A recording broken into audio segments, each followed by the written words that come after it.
Olá, saudações a você, querido inscrito e ouvinte, que está a prestigiar o meu trabalho. Na audição de hoje um conto de Machado de Assis, nomeado Missa do Galo. Publicado no ano de 1899. Por gentileza, se o meu trabalho lhe trouxe agrado, deixe seu like e se inscreva no canal. Caso obteve uma experiência de desagrado, deixe nos comentários, pois a vossa avaliação será considerada e aplicada.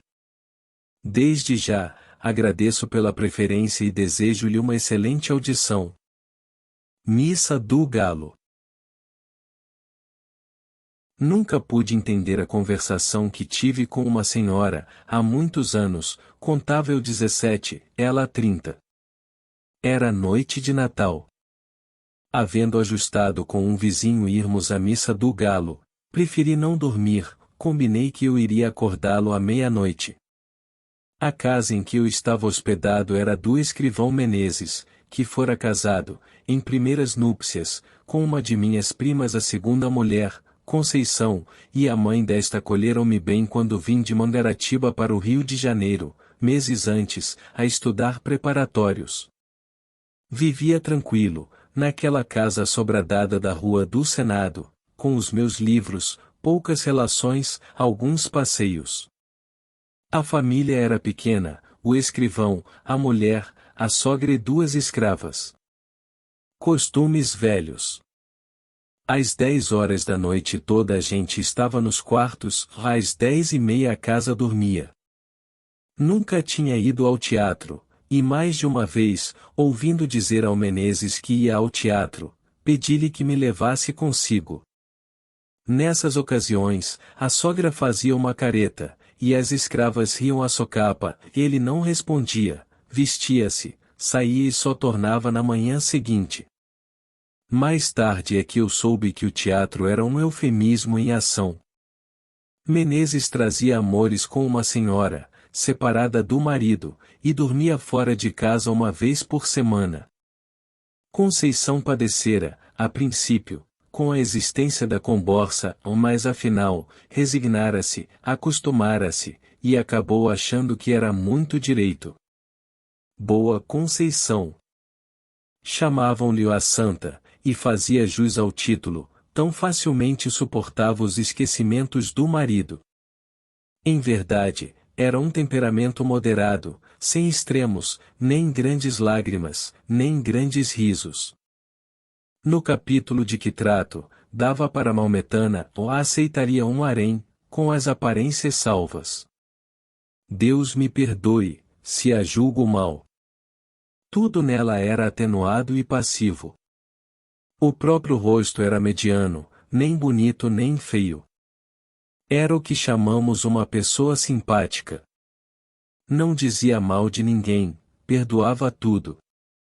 Não sabia odiar, pode ser até que não soubesse amar. Naquela noite de Natal foi o escrivão ao teatro. Era pelos anos de 1861 ou 1862.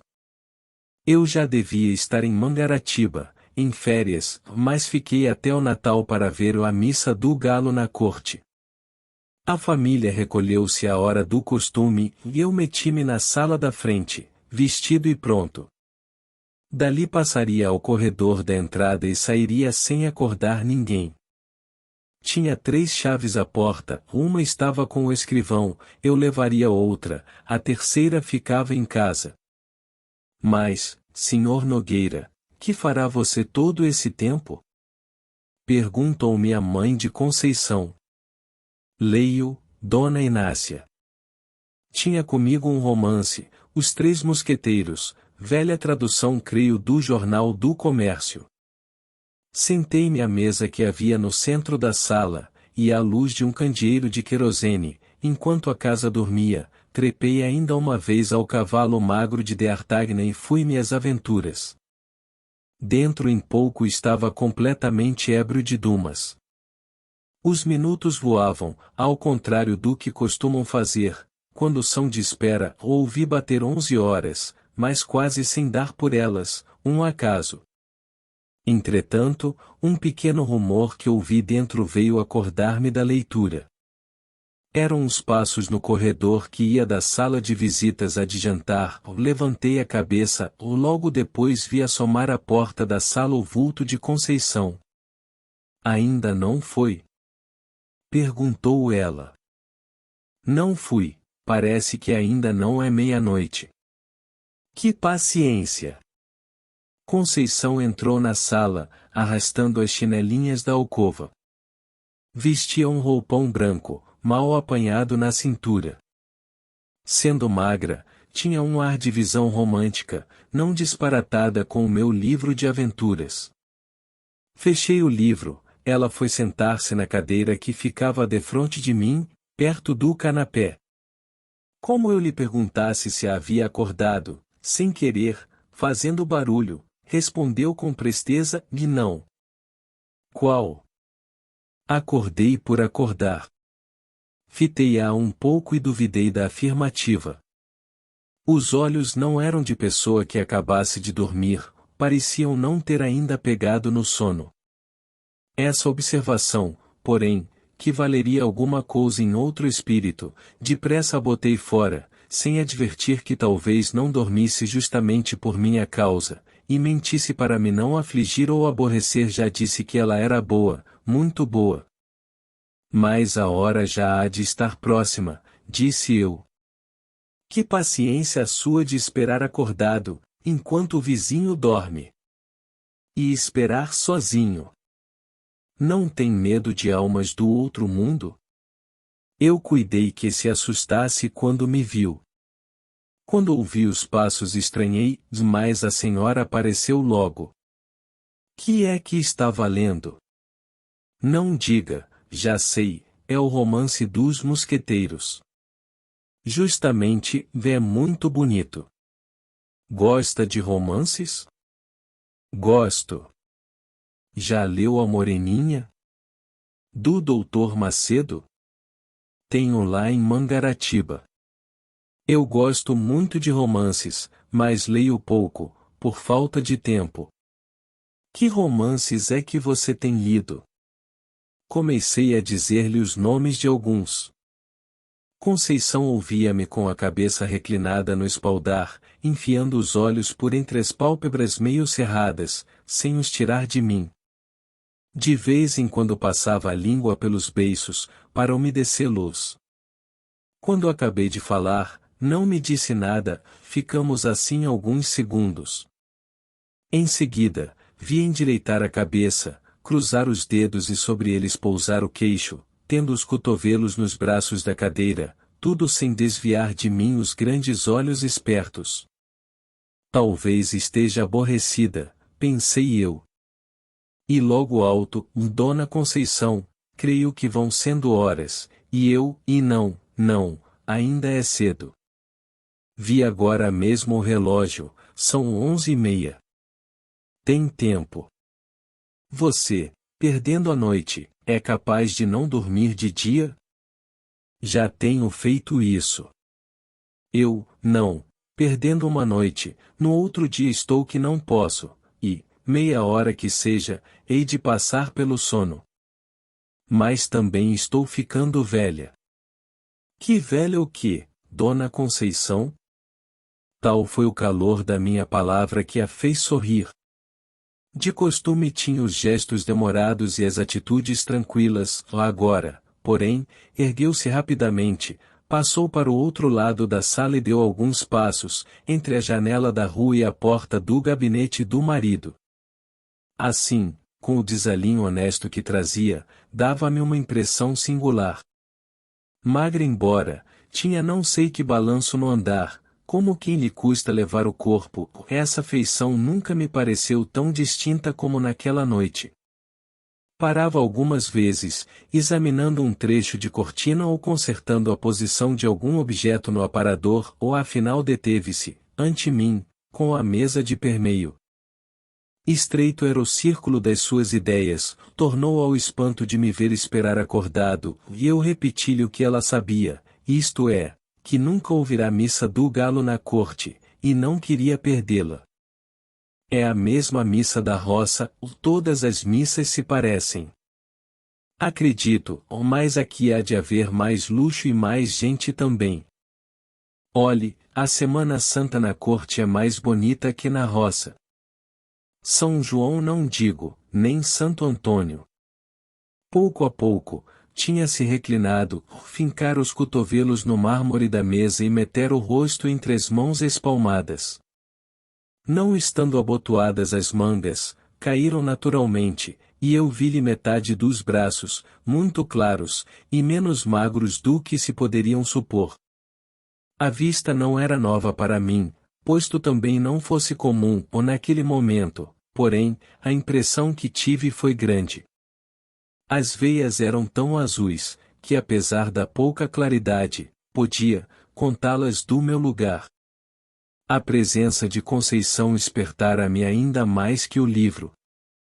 Continuei a dizer o que pensava das festas da roça e da cidade, e de outras coisas que me iam vindo à boca. Falava emendando os assuntos, sem saber porquê, variando deles ou tornando aos primeiros, e rindo para fazê-la sorrir e ver-lhe os dentes que luziam de brancos, todos iguaizinhos. Os olhos dela não eram bem negros, mais escuros, o nariz, seco e longo, um tantinho curvo, dava-lhe ao rosto um ar interrogativo. Quando eu alteava um pouco a voz, ela reprimia-me, e mais baixo. Mamãe pode acordar. E não saía daquela posição, que me enchia de gosto, tão perto ficavam as nossas caras. Realmente, não era preciso falar alto para ser ouvido, cochichávamos os dous, eu mais que ela, porque falava mais, ela, às vezes, ficava séria, muito séria, com a testa um pouco franzida. Afinal, cansou, trocou de atitude e de lugar. Deu volta à mesa e veio sentar-se do meu lado, no canapé.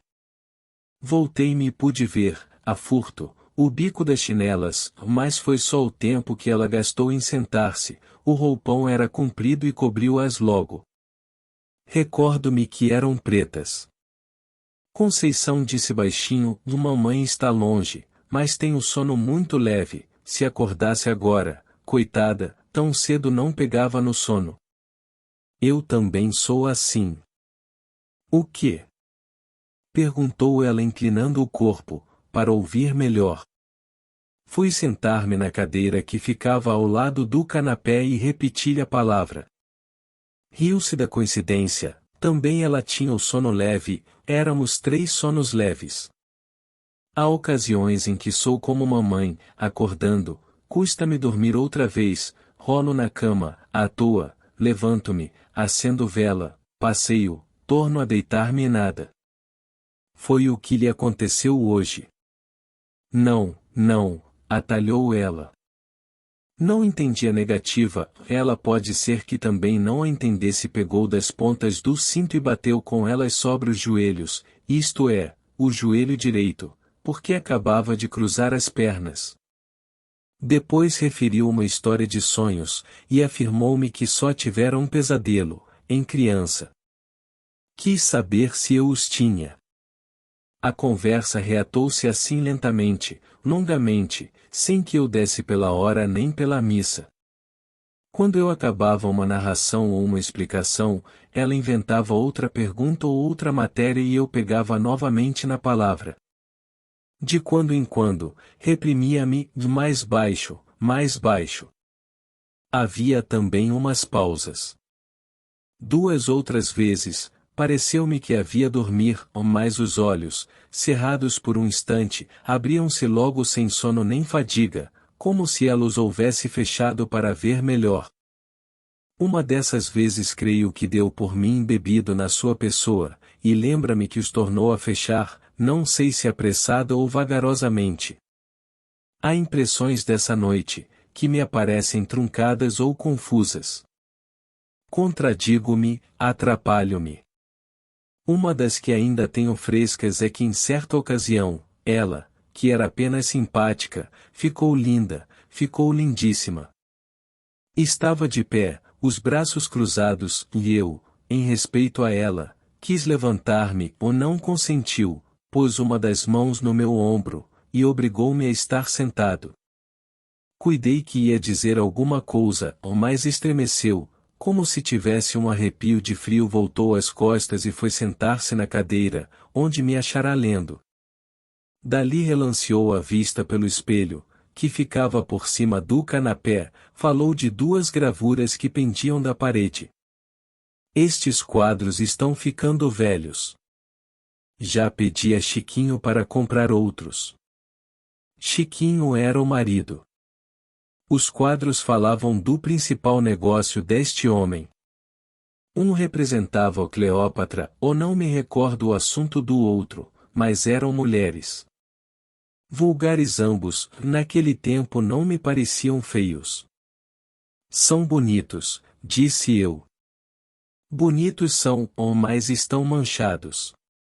E depois, francamente, eu preferia duas imagens, duas santas. Estas são mais próprias para a sala de rapaz ou de barbeiro. De barbeiro? A senhora nunca foi à casa de barbeiro. Mas imagino que os fregueses, enquanto esperam, falam de moças e namoros, e naturalmente o dono da casa alegra a vista deles com figuras bonitas. Em casa de família é que não acho próprio. É o que eu penso, mas eu penso muita coisa assim esquisita. Seja o que for, não gosto dos quadros. Eu tenho uma Nossa Senhora da Conceição, minha madrinha, muito bonita, mas é de escultura, não se pode pôr na parede, nem eu quero. Está no meu oratório. A ideia do oratório trouxe-me a da missa, lembrou-me que podia ser tarde e quis dizê-lo. Penso que cheguei a abrir a boca, mas logo a fechei para ouvir o que ela contava, com doçura, com graça, com tal moleza que trazia preguiça à minha alma e fazia esquecer a missa e a igreja. Falava das suas devoções de menina e moça. Em seguida referia umas anedotas de baile, uns casos de passeio, reminiscências de Paquetá, tudo de mistura, quase sem interrupção. Quando cansou do passado, falou do presente, dos negócios da casa, das canseiras de família, que lhe diziam ser muitas, antes de casar, mas não eram nada. Não me contou, mas eu sabia que casara aos 27 anos. Já agora não trocava de lugar, como a princípio, e quase não saíra da mesma atitude.